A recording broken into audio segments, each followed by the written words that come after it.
Right off the bat here, I'm going to go out on a limb and say that I think I know the name of the person who arguably is the biggest beneficiary of Donald Trump starting an inexplicable war in Venezuela this weekend.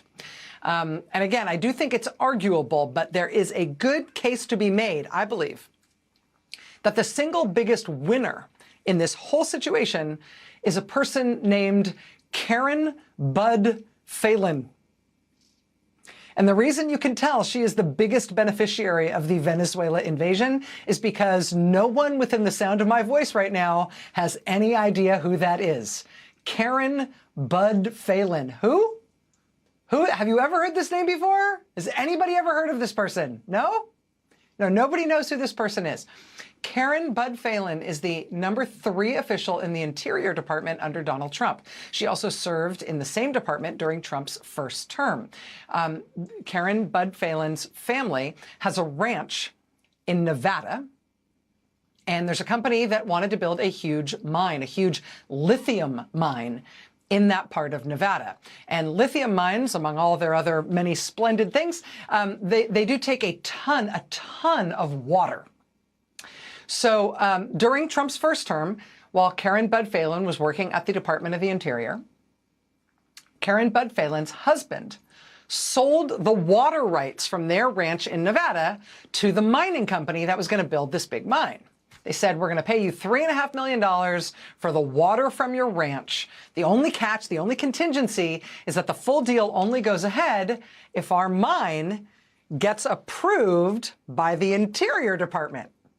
If our mine doesn't get approved, then the deal's off. You can see there's a real financial incentive there, right? If the mine isn't approved, deal's off. But if the mine is approved, you guys are going to get paid millions of dollars. Karen Bud Phelan works at the Interior Department, which has to make the decision about whether or not to approve this mine. During Trump's first term, she meets with the mining company. She meets with them at the cafeteria at the Interior Department. Hey, guys, you want to hang out? And then, hey, wouldn't you know it, turns out that mine got approved. And it got approved on a fast track so it could avoid the pesky environmental reviews and all the rest and all the other reason that people were protesting against it in Nevada. But the other result of that approval at the Interior Department is that bingo, Karen Bud Phelan's family was now going to get paid their millions of dollars. So before Christmas, the publication High Country News and veteran reporters at Public Domain on Substack, they published reporting, really explosive reporting about this top-ranking official in Trump's Interior Department and what really does appear to be like the simplest possible explanation of what public corruption looks like, right? Like if there's a public corruption child's picture book, this is the kind of story that would be pictured, right? You don't even need words, really, to understand this. Family stands to be paid millions of dollars if government agency does X. Family member from that family at that government agency, in fact, does X, so family gets paid, right? That's it. This is how you'd construct like a Mad Libs about public corruption in order to explain it to people who understood nothing simpler than anything else you could imagine. But that story, that very explosive story about this Trump administration official, it hits in these smaller publications before the holidays. Then this weekend, the New York Times jumps on it, and the New York Times adds their own reporting, and they blow it up. Headline: the Trump administration approved a big lithium mine, a top official's husband profited. Karen Bud Phelan, the #3 official at the Interior Department, did not disclose a $3.5 million water rights contract between her husband and the developers of a Nevada mine. The Times got a comment from Phelan's husband saying that that meeting in Washington at the cafeteria of the Interior Department, that was like just a big coincidence. He said that was purely a social occasion. Definitely nothing to do with her agency doing something that makes millions of dollars for her family. They just ran into each other at the cafeteria inside the agency. The mining company gave a comment essentially along the same lines, saying that it wasn't that they were meeting with her in any formal capacity when they met with her at the Interior Department. It was, it was just fun. How could it be a bad thing? So that story in the New York Times is prepped for Saturday. And on Saturday morning, it is the big national headline on the front page of the New York Times website. And Karen Bud Phelan is about to be very famous for this, right? Like at least as famous as Trump's border czar, Tom Homan, who's reportedly on tape taking $50,000 in cash stuffed into a kava bag from undercover FBI agents working a bribery case, right? Tom Homan initially refused to explain what had happened there at all. Then he denied that he took the money. We're still waiting any day now for the Justice Department to disclose its files on that case, and indeed maybe the tape.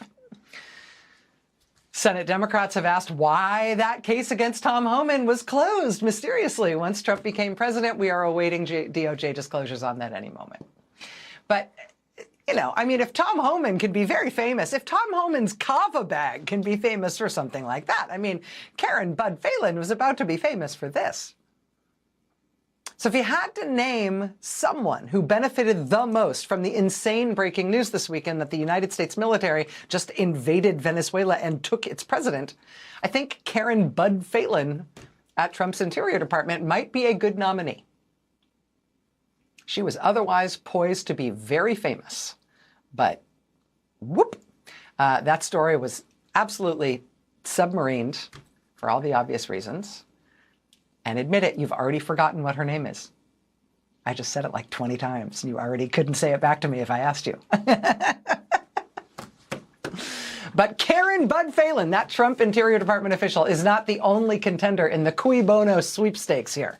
I think you'd have to also consider Ghislaine Maxwell and everybody else who has a personal stake in the 5 million plus more documents that the Justice Department has not released from the Jeffrey Epstein investigative files, even though by law they are required to do so. Everything, in fact, was supposed to be released from the Justice Department by December 19th. They did release some things on December 19th, then some more things in following days. But once they released this on December 23rd, this prosecutor's email saying, quote, "For your situational awareness, wanted to let you know that the flight records we received yesterday reflect that Donald Trump traveled on Epstein's private jet many more times than previously had been reported or that we were aware of, including during the period we would expect to charge in a Maxwell case." Yeah, once they released that 2 days before Christmas, the Justice Department hasn't released anything since. Except word that there are literally millions more Epstein documents that they are eventually maybe sort of going to sort through. But again, all this stuff is supposed to be out by December 19th by law, and they don't seem to be in any hurry. This was Bryan, Texas this weekend, outside the minimum security federal prison to which Epstein associate Ghislaine Maxwell was inexplicably moved by the Trump administration once new questions heated up about Trump's involvement with Epstein and his administration's efforts to keep information about him from the public. These protesters in Bryan, Texas this weekend holding signs that said, among other things, "Release the names, not Ghislaine Maxwell." So as the Justice Department drags into its third week, I guess, of not releasing the Epstein information they're required by law to release, everybody with a personal stake in what's in those files that they're not releasing, everybody there is also benefiting from this dramatic change of subject in the news cycle.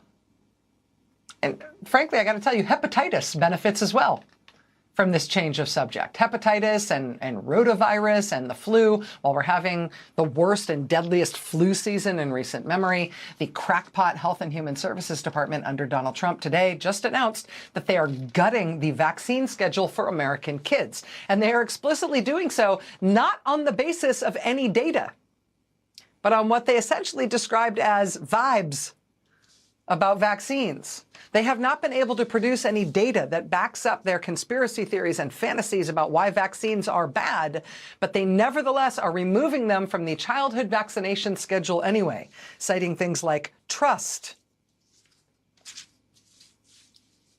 I should tell you, they made this change, they announced this change in an anonymous call to reporters in which no one was allowed to be quoted by name. That's how how strongly and transparently they're standing behind these changes. You know, I guess, sure, if I was going to take a sledgehammer to the most successful public health efforts in a millennium, I might try to do that anonymously on a busy news day as well. But that's what they did today at HHS.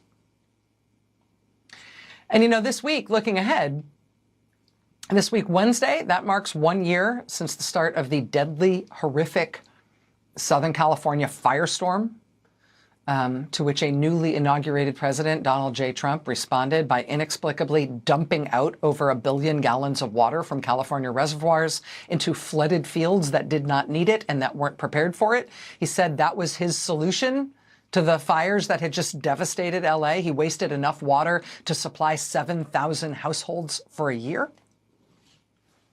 Jacob Soboroff's new book, Firestorm, does come out tomorrow on the LA fires and how spectacularly we screwed that up. The anniversary, again, of those fires is this week.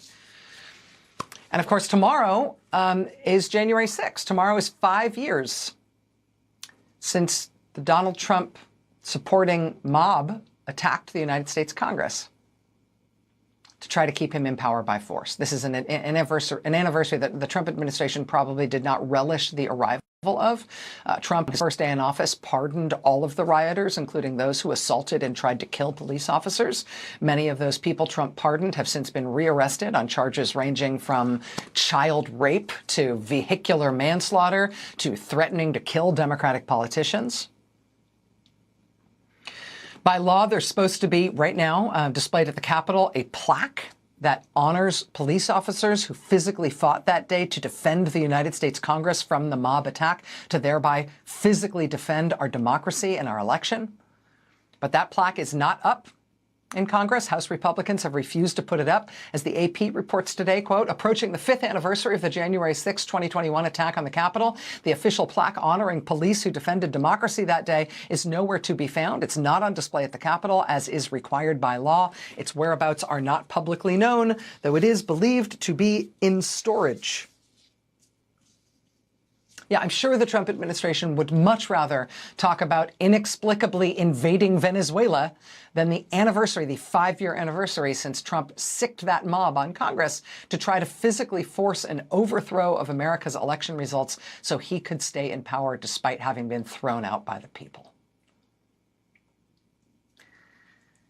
And constitutionally, in terms of my personal constitution, I don't really believe in wag the dog.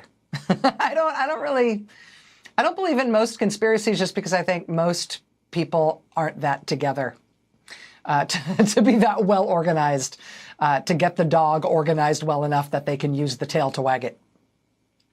And I have to tell you, I don't know why they chose to do this Venezuela thing this way right now with this timing, pushing all of these other things out of the news. But let me ask you this. Do you believe they did this Venezuela thing for the reasons they say they did it? I mean, obviously, they've been building up to this for weeks and months.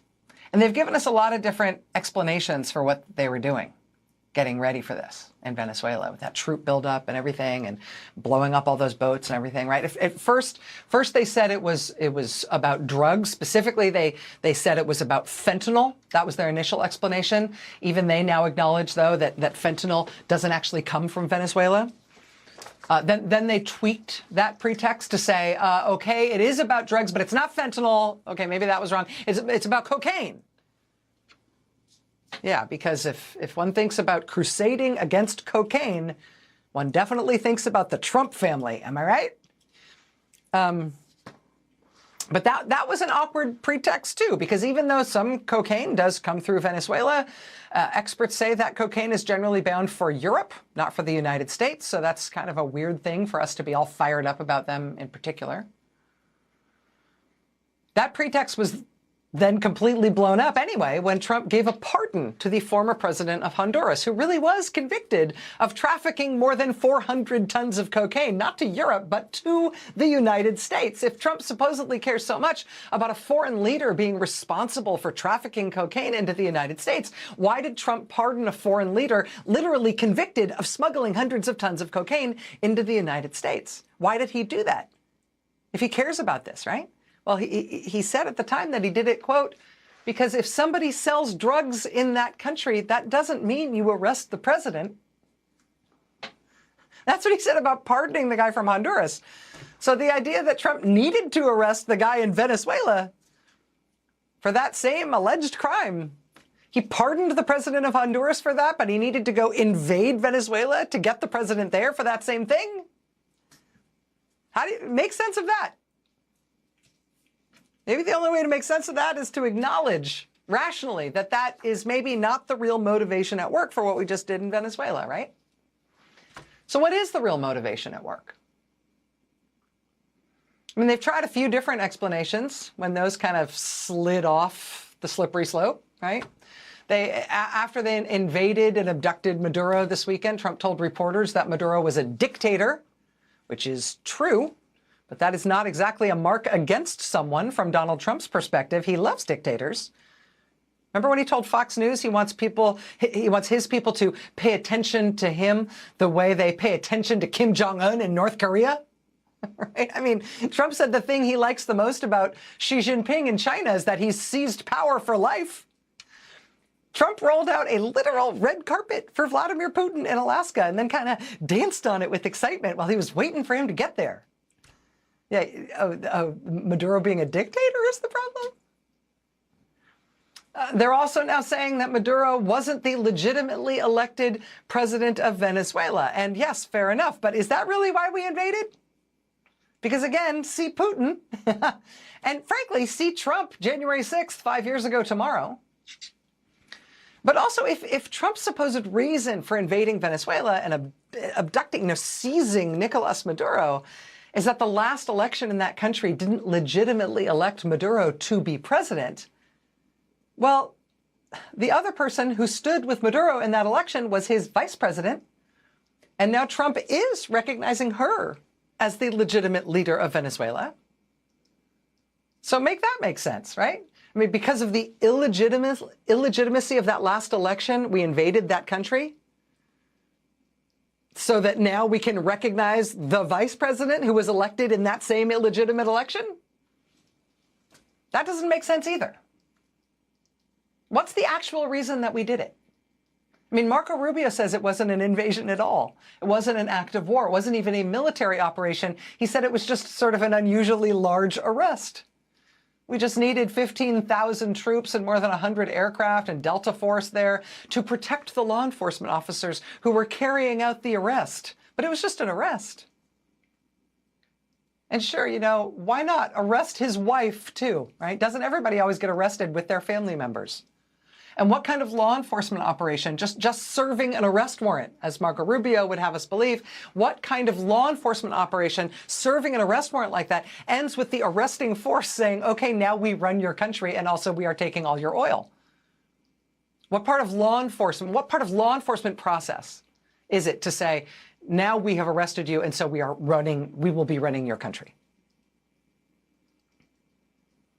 Speaking of law enforcement, did you see that one of the things they supposedly arrested Maduro for, one of the things they've charged him for now is gun possession?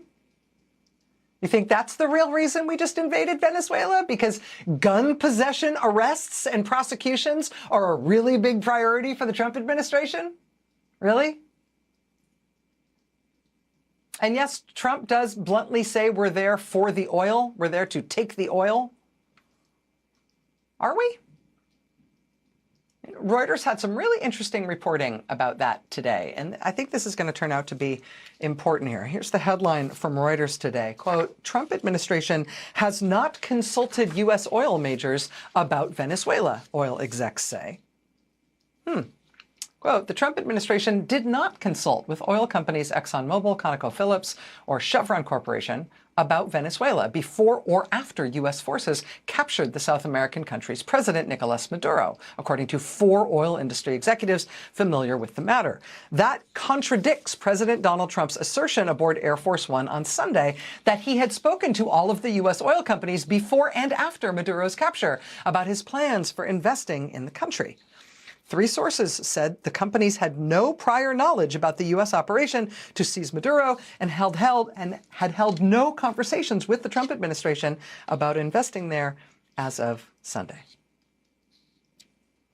Trump told everybody, told reporters, oh yes, I've been talking to the oil companies. I talked to them before, I've talked to them since. The oil companies are like, no, dude, no, you didn't. Donald Trump likes the sound of, let's take the oil. He thinks that sounds cool and transgressive and tough. Thinks it makes him sound like kind of a king, kind of a military conquest kind of guy. Contrary to our popular imagination about Donald Trump, he supported the invasion of Iraq in 2003. He said he was for it. He actually said the only thing that was wrong with what we did in starting that disastrous war in Iraq is that we should have taken the oil. Even in his first run for president in 2016, he would repeat that. We should have taken the oil. He loves the sound of that. Does he know what that means? Because Venezuela's oil is not like sitting in barrels on shelves in a store and we can just march in there with a gun and a balaclava and demand that they hand it over. Venezuela's oil isn't sitting there for us to take in some convenient package. Venezuela's oil is under the surface of the earth. It needs to be drilled out, drilled down to, and then pumped up. And for that, you need a working electrical grid that provides you tons of reliable electricity. You need many trained workers. You need political stability and working ports and roads and physical security for your operations. You need contract law to work. You need billions and billions and billions of dollars, including billions of dollars worth of expensive equipment and expert investment. You need investments that you will not recoup immediately. It will take years, if not decades. When Donald Trump says we're going to take the oil, I think he's thinking it's like a stick-up. And Reuters is reporting that he lied when he told reporters that he had talked to all the oil companies about this in advance and they were all on board with what he was doing. I mean, if you're Exxon, do you think that because Trump just invaded and took away their president, now Venezuela is a great place? It's going to be an excellent and stable place to make big investments that won't pay off for years? Multi-billion-dollar investments that won't pay off for years, if not decades? Do you think they feel confident about that? And if you're the president of Exxon, you're thinking about that, and you're thinking about making those big investments to go drill oil in Venezuela and it won't pay off for years, are you sure that you're going to be able to recoup your investment? And once you start recouping your investment, are you planning on then donating the proceeds you earn to Donald Trump or to the U.S. Treasury? Because when Trump says we're going to take the oil, he's saying the oil is going to pay for us running that country indefinitely. It's going to reimburse us for everything we're going to do to run that country. So Exxon's just going to give us the money? Oil isn't a thing you just mug someone for and then take it to the pawn shop for cash. Donald Trump has liked the sound of take the oil for decades now, but take the oil doesn't even make sense to explain his invasion of Venezuela this weekend. Yes, the United States can take action to hurt their oil industry or their oil income, but there's no magic wand. There's certainly no military action that can be taken to, hey, presto, build them a new oil industry. And they wouldn't be able to even do it themselves under duress or even as a favor to Trump, just because Trump is threatening to invade them more times if they don't. And so what is it? Why do it? I would say the best clue that we have is this. CBS poll. Do you see Venezuela as a major threat to the security of the United States? No. 87% of the American public says no, we do not see Venezuela as a major threat to the United States. Same poll. Has the Trump administration clearly explained the U.S. position on military action in Venezuela? No. 76% of the public says no, there has not been a clear explanation from the Trump administration on whatever the heck it is doing in Venezuela. I mean, listen, at least when they started the Iraq War, they bothered to tell us fairy tales about it, right?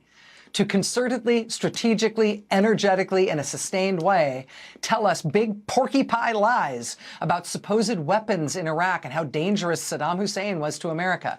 That was all designed to get the American people on the side of us invading Iraq, even if they did so under false pretenses. Here, they're barely bothered, right? Oh, yeah, we're going down there for drugs. I mean other drugs. No, we're going down there because we really don't like dictators. Is that going to fly? No, we're going to go down there and take the oil. Trump at least likes saying that, although there appears to be no operable planning behind it at all. I mean, maybe we just went down to Venezuela to enforce the gun laws, to charge Nicolas Maduro with illegal weapons possession. Or maybe we went for election integrity. I mean, does any of this sound remotely plausible or like they're even trying to make it seem plausible? They're not even trying. And maybe that is the important point here. Maybe the most important thing going on here is that Donald Trump does not believe he needs to even try to convince you of some reason, some false reason or some true reason that explains why he is using the U.S. military the way he is. Maybe what this is the simplest thing imaginable. Maybe what this is a president who can barely bother with coming up with some clearly false pretext, because what he really wants is totally unilateral, totally unaccountable, unquestioned ability to use the U.S. military anywhere for any purpose against anyone, even if it is inexplicable or unpopular or even illegal. He wants to break the perceived connection between public legitimacy for military action and the use of the United States military. He wants the ability to use the U.S. military with the consent of no one. And so we are seeing him use the U.S. military in the Middle East, yes, like lots of other presidents, and also in Nigeria, and also in Iran, and also now in the Caribbean, and in the Pacific, and in South America, and in Los Angeles, and in Portland, and in Chicago, and in Washington. And. None of the pretexts they have offered for what they just did in Venezuela make any sense. Unless the nonsensical nature of it is the point. Breaking the professional ethos of the U.S. military. Breaking our expectations for even being given a plausible reason for why they're being used. Making them his own toy soldiers that he can use anywhere on any whim outside any law. That's what we're going to talk about tonight. Stay with us.